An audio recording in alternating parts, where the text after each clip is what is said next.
Hello there, welcome to Venture Capital. I'm Katie Pilbeam. Protests in Greece. We check in with RT's Lucy Kafanov. She's in Athens to tell us about the real feeling on the streets there. Plus, I spoke to the head of Saxo Bank and I asked him what the underlying problems of the Eurozone are and what needs to change to sort the problems out. As well as that, we've got corporate news. We've got RT's Sean Thomas, our in-house investor, poised at the business desk to give us a peek at his portfolio. But first, this week, the Federal Reserve defied expectations and decided to keep the US economy on life support. The Fed will continue to pump cheap money into the system or injecting the sick patient with steroids. Fed Chairman Ben Bernanke voiced his concern that the US economy is still not healthy enough to survive without its monthly medicine. He's referring to the $85 billion monthly stimulus program, which equates to $1 trillion a year. That's a huge prescription, half of which is spent on supporting mortgages and the other $500 billion is spent on government bonds. He also warned that the looming debt ceiling showdown may have very serious consequences unless a deal is reached soon. But it seems like the more the debt ceiling is moved, the faster we approach it again. And ceilings, unless on some kind of freaky theme park ride, are not supposed to move. So I'm now joined by Naeem Aslam from Ava Trade, who predicted correctly that Mr. Bernanke would continue his boosting methods. So, Naeem, tell me, is the Federal Reserve doing the right thing by keeping the patient on the medicine, on the life support? Tell me. We got to take this kid out of a rehab and we got to look at the history, because in 2010 when they ended their QE, what happened was there was a market sell-off. Similar thing happened in spring 2011. In 2012, the twist operation happened exactly in the similar situation. They are doing $85 billion a month. What is the emergency of doing this? There is no reason for doing this. In 2000, there was a quantitative easing going on at this scale. I certainly do not remember this kind of a massive quantitative easing going on, or if there is any sort of a need for this going on. Because for traders, like I said before, you got to love this market. You're just going to keep doing it. And the market and the real economy is a two different things completely, because market is at its peak, but whether the economy is at there, no, not at all, because we have a growth which is literally very, very fragile. And then the Fed, they wanted to keep the kid on steroid and they wanted to keep pumping it. Thank you. Naeem Aslam, Ava Trade, thank you for your time today. Very much appreciated. Greece endured a 5-day strike this week by public sector workers protesting against tough spending cuts and job layoffs. And to make matters worse, the country's Prime Minister said that the country will need another 6 years to return to pre-crisis levels.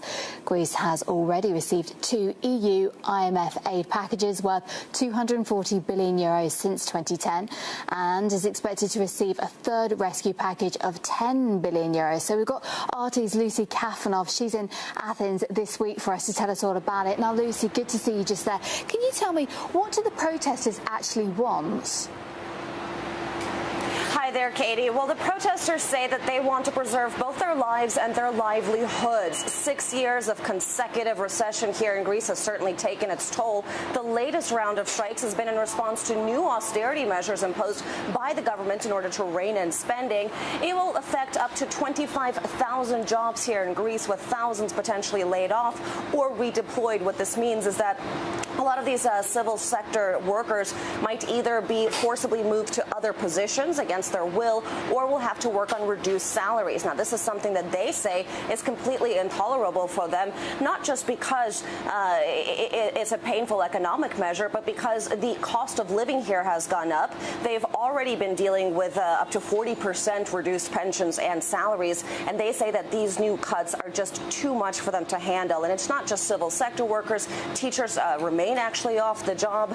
We've seen doctors walk off the job as well. And of course, it really is something that they say they're tired of. They feel like they're paying for mistakes made by the government and by big banks, and they don't want to be the ones who are paying that price. So, Lucy, is their anger aimed at the government then and the banks? Who are they directing it at exactly?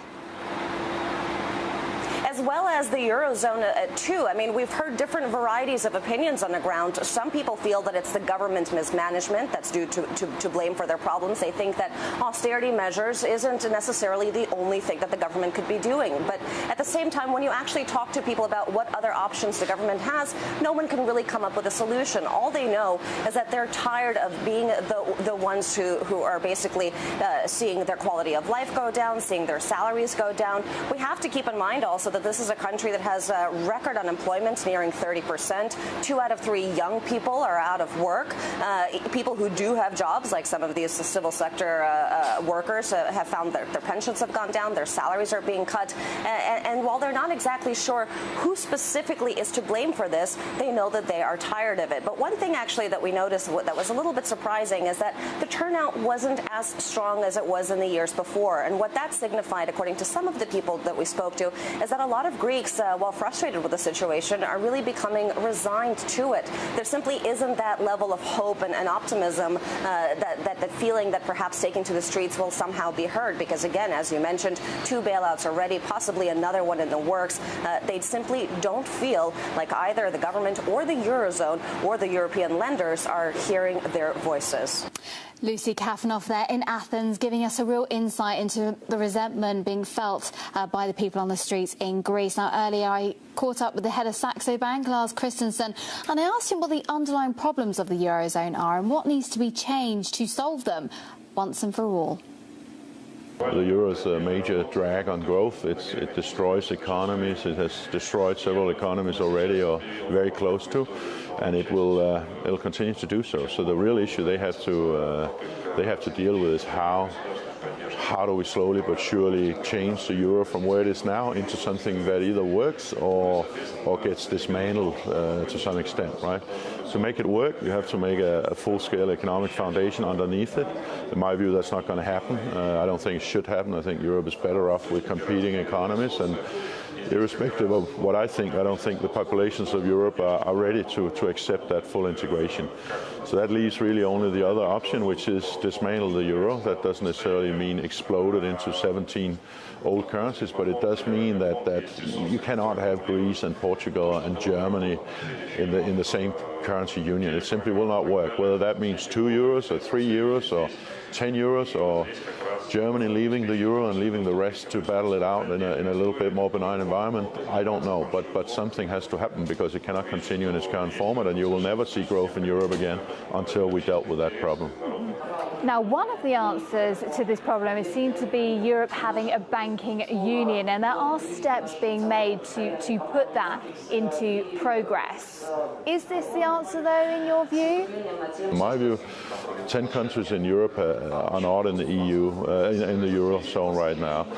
Many of these countries have specifically said no thank you to being in the Eurozone. And introducing the bank union is in effect introducing all the bad things from the Eurozone through the back door. So it's not only very unsmart, but it's also very undemocratic, because it's in essence what people have said no to already. Now, the banking union's next iteration, it's not in the first, will be that there's a solidaric liability between Europe's banks for the weak banks, which means in essence you're going to weaken the strong banks to support the weak banks, and this is just not the way to go. So for me, the banking union, and I hope it doesn't come to pass, but if it does, it's another nail in the coffin for the Eurozone, and unfortunately beginning to then also involve countries that were wise enough to stay out of the Eurozone. OK, corporate news time. We're going to get stuck in with something sparkly, girl's best friend and all that.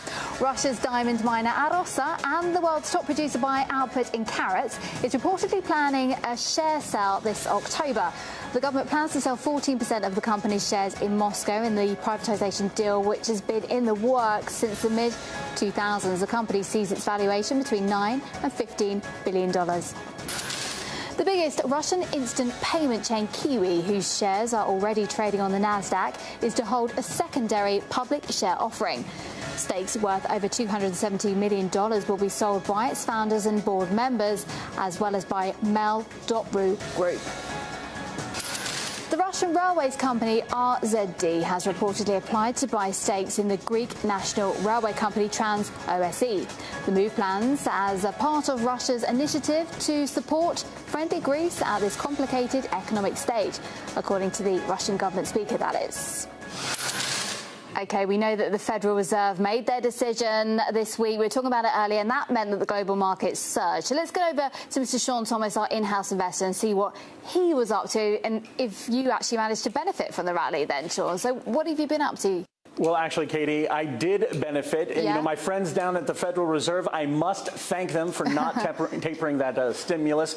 But basically what that meant for us here is that, you know, energies were up across the board. And if you remember, I stayed with energies. In fact, my notes, I've got a big happy face on my notes. Because Gazprom up 3%, Rosneft and Lukoil both up 1%, which means I gained this week. Also, if you remember, I stayed with agriculture and Rusagro. They didn't lose money. They didn't gain money, traded flat. So it didn't really benefit me much, but I didn't lose anything. So overall, I'm up $185 this week for a grand total of $9,463, down almost $500 from my original $10,000, but still I gained this week, so I am a happy, happy man. Yeah, you should be. First-time investor, that's not bad. All right, then, come on. This winning streak, what's going to happen next week? You're going to keep it going? Well, of Energy? course. Yeah, of course, you know, like with energies and oil, why change a good thing? So I'm going to say, as they say in the gambling business, I'm just going to let it ride. Woo! However, Cruise out. Exactly. I'm going to get out of agriculture, though, because it didn't do me any good. And ready for this? I'm going to get into the potash wars. I'm going to enlist. I'm going to do my part to see what I can to gain some money off of this craziness that's happening. And here's why. Eurocali is surging. They're up nearly 6%, 5.8%. So I'm going to try and get in and see if I can make some money off of this chaos. Right, make sure you wear some armour and you protect yourself then in this war. Mr. Sean Thomas, thank you very much indeed. Going into battle on the Russian stock market. See you later. Good luck. Thanks. And that's all for today's Venture Capital. Next week, though, I'll be in Sochi. We're taking the show on the road for the International Economic Forum, so join me then if you can.